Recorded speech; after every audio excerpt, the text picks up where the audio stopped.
అందరికీ నమస్కారం.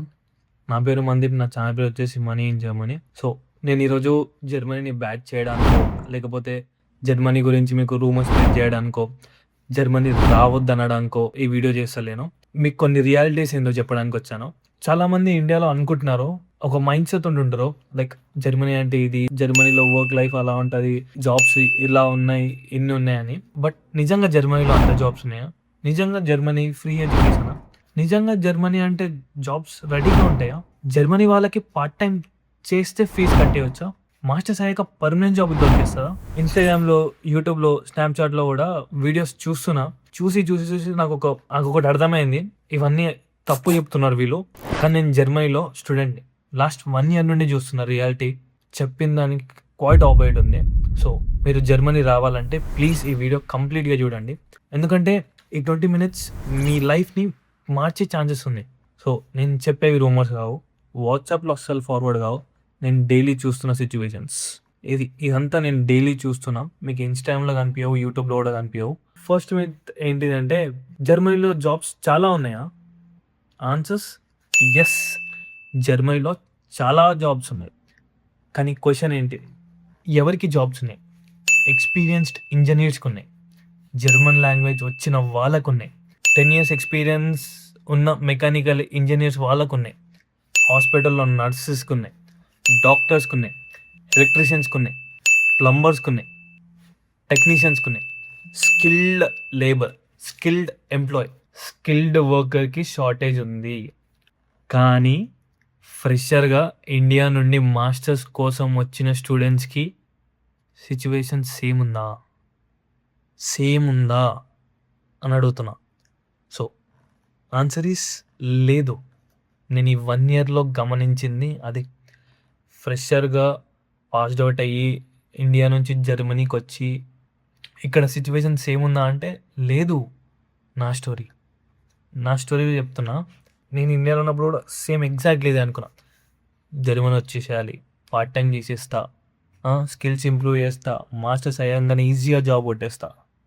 మాస్టర్స్ ఇట్లా అయిపోగానే జాబ్ ఈజీగా వచ్చేసా అనుకున్నా ఇండియాలో ఉన్నప్పుడైతే. బట్ రియాలిటీ ఏంటిదంటే, నేను హండ్రెడ్స్ ఆఫ్ అప్లికేషన్స్ పెడుతున్నా. 8 ఇయర్స్ తగ్గట్టు రెజ్యూమ్స్ మారుస్తున్నా. ఎంత మారుస్తున్నా అంటే 8 ఇయర్స్ తగ్గట్టు రెజ్యూమ్స్ మారుస్తున్నా. కవర్ లెటర్స్ రాస్తే లిటరలీ నేను బుక్‌లో రాసి దాన్ని టైప్ చేస్తున్నా. అండ్ లింక్డ్ఇన్‌లో కనెక్షన్. నా యూట్యూబ్ కన్నా ఎక్కువ నాకు లింక్డ్ఇన్‌లో కనెక్షన్స్ ఎక్కువున్నారు. అండ్ ప్రతి ఒక్క కెరీర్ ఫెయిర్‌కి వెళ్తున్నా. 90% ఆఫ్ కెరీర్ ఫెయిర్స్‌కి అండ్ ప్రతి దాంట్లో నాకు rejections. Will get back to you. ఇప్పుడు సిట్యుయేషన్ బ్యాడ్ ఉంది అండ్ రిజెక్షన్స్ మీద రిజెక్షన్స్. సో, ప్రాబ్లమ్ నేనొక్కడినే కాదు. అసలు ప్రాబ్లమ్ నా ఒక్కడితోనే లేదు. నా ఫ్రెండ్స్ చాలామంది సేమ్ సిట్యుయేషన్‌లో ఉన్నారు. కొంతమందైతే గివ్ అప్ కూడా ఇచ్చేసిర్రు. ఆల్మోస్ట్ అదే పార్ట్ టైం చేసుకుంటూ ఉందామని ఫిక్స్ అయిపోయారు కొంతమంది. అలా. అండ్ మీరు ఒక ఊహలో బతుకుతుర్రు. నేనొక్కడినే అప్లై చేస్తున్నా, నేనొక్కడినే రెడీగున్నా, నేనొక్కడినే పోతున్నా జర్మనీకని. కానీ రియాలిటీ అది కాదు. ఒక్క ఇంటర్న్‌షిప్‌కి 300, 500, 1000 అప్లికేషన్స్ వస్తున్నాయి. జస్ట్ బేసిక్ లింక్డ్ఇన్ నుంచి. దాంట్లో 1000 అప్లికేషన్స్ కన్నా ఒక్క రిఫరెన్స్ అప్లికేషన్ వచ్చినా ఇక 1000 అప్లికేషన్స్ వేస్ట్. బై లక్‌లో మీరు సెలెక్ట్ అయ్యారు అనుకుందాం ఒక ఇంటర్వ్యూకి. అండ్ ఇంటర్వ్యూకెళ్ళారు. ఇంటర్వ్యూలో కూర్చున్నారు. లైక్ మీకు ఇంగ్లీష్ మాత్రమే వచ్చు. మీ ఫెలో మేట్స్ లైక్ ఇంటర్వ్యూస్ చాలామంది వస్తారు కదా! అందులో ఒక్కరికి జర్మన్ B2 లాంగ్వేజ్ ఉన్నా ఆన్సర్ నేను చెప్పాల్సిన అవసరం లేదు. మీ దగ్గరనే ఉంది ఆన్సర్. సో, లేదా 3 ఇయర్స్ ఎక్స్‌పీరియన్స్ క్యాండిడేట్ ఉన్నా, ఒక్క 3 ఇయర్స్ ఎక్స్‌పీరియన్స్, 3, 4 ఇయర్స్ ఎక్స్‌పీరియన్స్ ఉన్న క్యాండిడేట్ ఉన్నా, మీరే ఒకవేళ కంపెనీ సీఈఓ అయితే ఎవరిని ప్రిఫర్ చేస్తారు? మీరు ఒకవేళ హెచ్ఆర్ అయితే ఎవరిని ప్రిఫర్ చేస్తారు?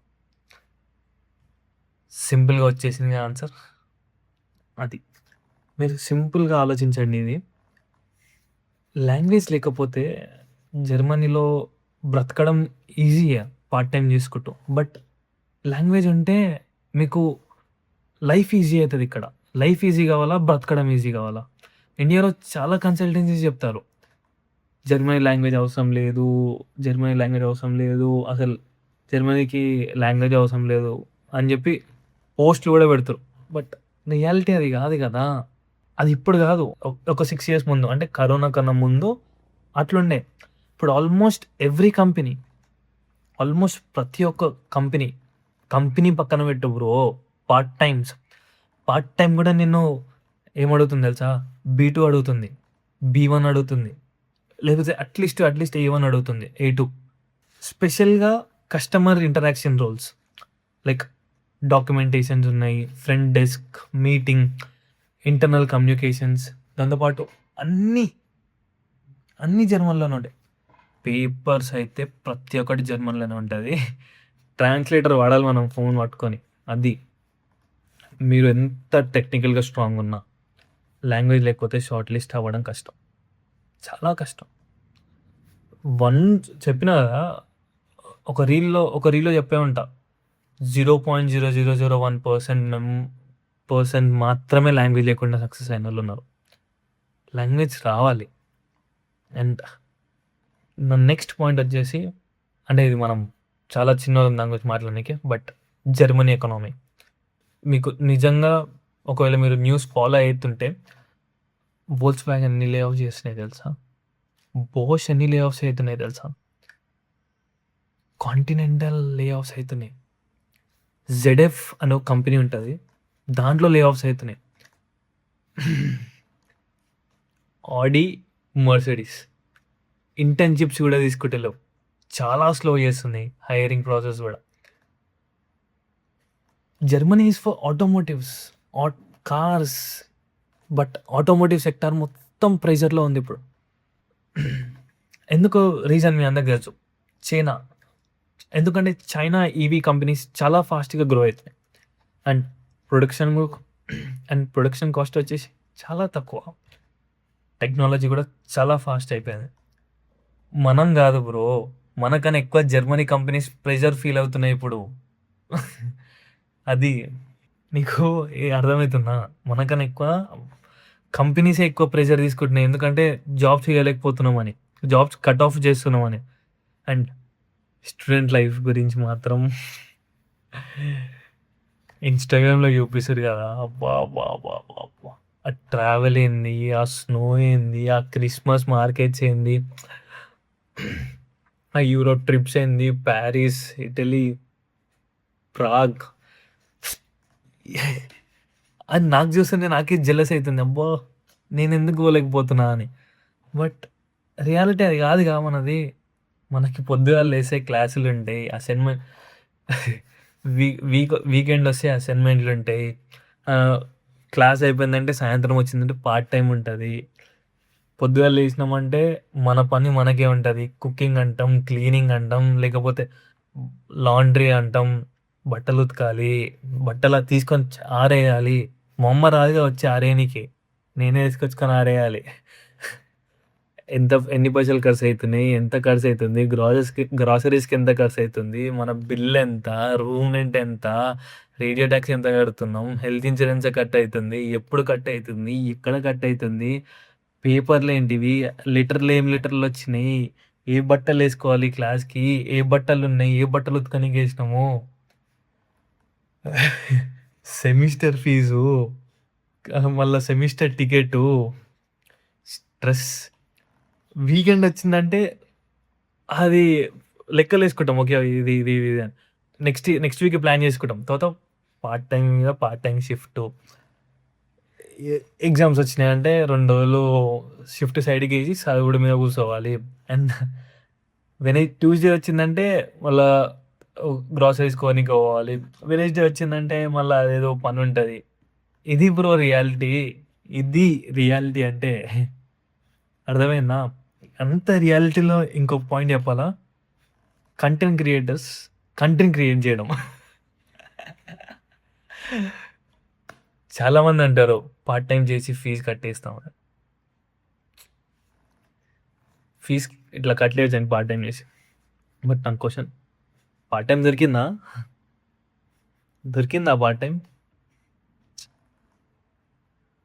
సరే పార్ట్ టైమ్ దొరికిందే అనుకుందాం. అవర్స్ సరిపోయినాయా? సరిపోయినాయి ఎప్పిక అవర్స్. కమేంటి సరే అవర్స్ కూడా బరాబర్ సెట్ అయింది అనుకున్నాం. శాలరీ శాలరీ ఎంత వస్తుంది అది సరే శాలరీ కూడా మంచిగా వచ్చింది అనుకున్నాం. రెంట్ కడుతున్నావు, ఇన్సూరెన్స్ కడతావు, గ్రాసరీస్కి కడతావు, ఫుడ్ తింటావు, బయట అప్పుడప్పుడు కూడా తింటావు. ఇది నేను లెక్కేయాల్సిన అవసరం లేదు, నువ్వు లెక్కేసుకో. ట్రాన్స్పోర్టేషన్కి ఎంత అవుతుంది, నువ్వు ఇప్పుడైతే పుణ్యానికి అయితే ఫోన్ వాడవుగా, ఇప్పుడు రీఛార్జ్ చేసుకోవాలి కదా, దానికి ఎంత అవుతుంది. సెమిస్టర్ కాంట్రిబ్యూషన్ ఇవ్వాలి కదా, దానికి ఎంత. మళ్ళీ ట్రిప్స్ కూడా పోతున్నావు, మళ్ళీ బుక్స్ సరే బుక్స్ అవి కూడా పక్కన పెట్టు, కానీ ఒక బుక్ తీసుకో, అన్ని పే చేసాక ఎంత ఉంటున్నాయి, అంత కట్టిన తర్వాత ఎంత మిలుగుతున్నాయి నీ దగ్గర. ఇది నువ్వు క్యాల్కులేట్ చేసుకో, నేను చెప్పాల్సిన అవసరం లేదు దాని గురించి. నేను క్యాల్కులేట్ చేసుకుంటే నా దగ్గర 100 యూరోలు మిలుగుతున్నాయి. ఆ 100 యూరోలు కూడా రేడియో ట్యాక్స్ అని చెప్పి, రేడియో ట్యాక్స్ కట్టక ముందు, రేడియో ట్యాక్స్ కట్టిన తర్వాత 75 అట్లా మిలుగుతున్నాయి. నేను చాలా స్టూడెంట్స్ని చూస్తున్నా, నేను ఇప్పుడు ప్రజెంట్ చూస్తున్న చాలా స్టూడెంట్స్లో ద బిగ్గెస్ట్ మిస్టేక్ ఇది ఏంటిదంటే, జర్మనీని వాళ్ళు ఒక డెస్టినేషన్ లాగా అనుకుంటున్నారు. అదే లైఫ్ అక్కడనే మొత్తం ఇక్కడనే సెటిల్ అయిపోదాం అని ఒక డెస్టినేషన్ లాగా చూస్తున్నారు. అదే నా డెస్టినీ అన్నట్టు చూస్తున్నారు. కానీ రియాలిటీలో జర్మనీ మీకు ఒక ఆపర్చునిటీ మాత్రమే, జర్మనీ మీకు ఒక ఆపర్చునిటీ మాత్రమే, గ్యారంటీ కాదు. అది మీకు అర్థమైతే లేదు. కానీ ఆపర్చునిటీ సక్సెస్గా మార్చుకోవడం మాత్రం మన responsibility. And university admissions guarantee, job guarantee కాదు. సరే నా సిచ్యువేషన్ వేసుకుందాం. నేను ఒక ప్రైవేట్ యూనివర్సిటీలో ఎన్రోల్ అయినా. ఎందుకు ప్రైవేట్ యూనివర్సిటీలో ఎన్రోల్ అయినా అంటే, ద మెయిన్ రీజన్ ఈస్ అందులో 3rd సెమిస్టర్లో ఇంటర్న్షిప్, మ్యాండేటరీ ఇంటర్న్షిప్ అని ఉంది. నేనేమనుకున్నా, వాళ్ళే నాకు మ్యాండేటరీ ఇంటర్న్షిప్ ఇస్తారేమో అని నేను అనుకొని, నాకు ఇంటర్న్షిప్ వస్తుంది, ఎక్స్పీరియన్స్ వస్తే, ఎక్స్పీరియన్స్ ఉండి జర్మనీ కాకపోయినా యూరోప్లో ఏ కంట్రీ అయినా కొట్టచ్చు అనుకున్నా. But really is total different. ఇప్పుడు నేనే సెట్ చేసుకోవాలి నా ఇంటర్న్షిప్స్. మీరు ఇండియాలో ఉన్నప్పుడే, నా సజెషన్స్ అయితే ఇది, మీరు ఇండియాలో ఉన్నప్పుడే Python, SQL, AI, machine learning నేర్చుకోండి.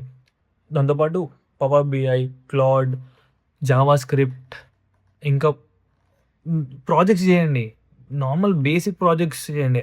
దాంతోపాటు మీ గిటబ్ అంటే ఏంటిదో నేను కింద డిస్క్రిప్షన్లో మెన్షన్ చేస్తాను. గిటబ్ డెవలప్ చేసుకోండి, ఇంటర్న్షిప్స్కి అప్లై చేయండి, ఇంటర్న్షిప్స్ తెచ్చుకోండి, కమ్యూనికేషన్ బిల్డ్ చేసుకోండి. ఎంత కమ్యూనికేషన్ ఉండాలంటే, లైక్ నీ ముందు ఒకడు నీతో మాట్లాడాలంటేనే ఒక సెకండ్ ఆలోచించాలి, అరే ఇంతో మాట్లాడగలుగుతామా అని. అట్లా ఉండాలి నీ కమ్యూనికేషన్. నీ జర్మన్ లాంగ్వేజ్ ఇది ఒక్కటి నేర్చుకో బ్రో. జర్మనీ రావాలంటే ఇవన్నీ ప్రిపేర్ అయినా కూడా జాబ్ వస్తాను గ్యారంటీ అని నేను. బట్ ఇవన్నీ ఇండియాలో ప్రిపేర్ అయ్యి వచ్చేసాయి, అప్పుడు నీకు ఇక్కడ అంత స్ట్రెస్ ఉండదు. లేదు జర్మనీ వచ్చినాక స్టార్ట్ చేస్తా అని లేట్ చేసావే అనుకో, చాలా అంతే. నన్ను నేను చూపించుకుంటే చాలా అంతే. ఇంకొక్కటే ఒక పాయింట్, కన్సల్టెన్సీ మస్తు చెప్తుంది బ్రో. పార్ట్ టైం చేయొచ్చు, మేనేజ్ చేసేయచ్చు నువ్వు ఏదంటే. ఎందుకంటే కన్సల్టెన్సీ ఉంది ఇండియాలో, మనం ఉంది జర్మనీలో, మనం వచ్చేది జర్మనీలో. ఇండియాలో అదే లక్ష నువ్వు ఇండియాలో సంపాదిస్తే గల్ల ఎగిరేసుకొని తిరగచ్చు, అదే లక్ష ఇక్కడ సంపాదిస్తే గల్ల కూడా ఉండదు ఎగిరేనికి. అండ్ ఇక్కడికి వచ్చి పార్ట్ టైం చేస్తూ మేనేజ్ చేస్తా అని అనుకున్నావు అనుకో, నేను చెప్పేది ఏంటి అంటే, మినిమం 1 year సర్వై కాగలవు. 1 year అయితే సర్వై కాగలుగుతాం. అండ్ నెక్స్ట్ ఇయర్ నుంచి మీకు అలవాటు చేసుకోవాలి, లేకపోతే ఎమర్జెన్సీ ఫండ్స్ అయితే మీకు పక్కా ఉండాలి. అన్ఎక్స్పెక్టెడ్ ఎక్స్పెన్సెస్ మాత్రం మీకు ఎక్కడి నుంచి వస్తాయి, అన్ఎక్స్పెక్టెడ్ ఎక్స్పెన్సెస్ మాత్రం పక్కా వస్తాయి. అండ్ జాబ్ లేట్ అయితే, పార్ట్ టైం దొరకకపోతే మీరు మెంటల్గా ప్రెషర్ కావద్దు. మీకు ఫస్ట్ మెంటల్ ప్రెషర్ స్టార్ట్ అవుతుంది, అది మెంటల్గా ప్రెషర్ కావద్దు. సో అంటే మీకు ఇప్పుడు సడన్గా క్వశ్చన్ వస్తుంది, అన్న జర్మనీ రావద్దాం అలా అని. సో నేను అట్లా చెప్పలేదు. నేను చెప్తుంది ఇది, రండి, డెఫినెట్గా రండి జర్మనీకి. కానీ ఇక్కడ ఏమవుతుందో తెలుసుకొని రండి, ఎక్స్పెక్టేషన్స్ని కరెక్ట్ పెట్టుకొని రండి. అండ్ జర్మనీ మ్యాజిక్ కంట్రీ అయితే కాదు. ఇండియా కంటే బెటర్ ఆపర్చునిటీస్ ఇక్కడ ఉండొచ్చు, అంటే కరెన్సీ కూడా ఎక్కువ ఉండొచ్చు. కానీ ఫైట్ చేయాలి, గట్టి కాంపిటీషన్ ఇవ్వాలి. ఎంత గట్టిగా నేర్చుకోవాలంటే లాంగ్వేజ్ జర్మన్‌తో భయపడాలి అట్లా నేర్చుకోవాలి. దాంతోపాటు స్కిల్ బిల్డ్ చేసుకోవాలి. మెయిన్ థింగ్ పేషెన్స్ ఉండాలి. Patience is everything. మీకు జర్మనీ బిగ్గెస్ట్ డిసప్పాయింట్మెంట్ కాకుండా చూసుకోవడం నా బాధ్యత. అందుకే ఈ వీడియో చూస్తున్నా. నేను ఈ వీడియో ఫియర్ క్రియేట్ చేయడానికి అయితే అస్సలు చేస్తలేను. ఏదో భయం పుట్టించాలి మీ లోపల అని చెప్పి చేస్తలేను. బట్ రియాలిటీ చెప్పడానికి నేను రియాలిటీ ఫేస్ చేస్తున్నా కాబట్టి లైఫ్ మీది, మీ డెసిషన్, ఫ్యూచర్ మీది, అంతే. Thank you. జర్మనీ రావాలనుకుంటున్న ప్రతి ఒక్క స్టూడెంట్, ప్రతి ఒక్క జాబ్ ఆపర్చునిటీ వాళ్ళు, ప్రతి ఒక్క జాబ్ సీకర్ వాళ్ళు అండ్ జర్మనీలో ఉన్న వాళ్ళు కూడా ఈ వీడియో చూడండి. ఈ వీడియో నేను చెప్పింది ఏదన్నా సరే, నేను చెప్పిన దాంట్లో ఏదైనా పాయింట్ తప్పు ఉంది అంటే మీరు నాకు కింద కమెంట్ చేయండి. నేను దానికి రీసెర్చ్ చేసి మీకు ఆన్సర్ ఇస్తాను. ఎంబడే ఒకటే ఇట్లా ఆన్సర్ ఇచ్చేయను, ఏదో తూతు మంత్రలాగా ఆన్సర్ ఇయ్యను. So see in the next video. ఉంటా మరి. నా పేరు మందీప్, నా ఛానల్ పేరు వచ్చేసి మనీ ఇన్ జర్మనీ.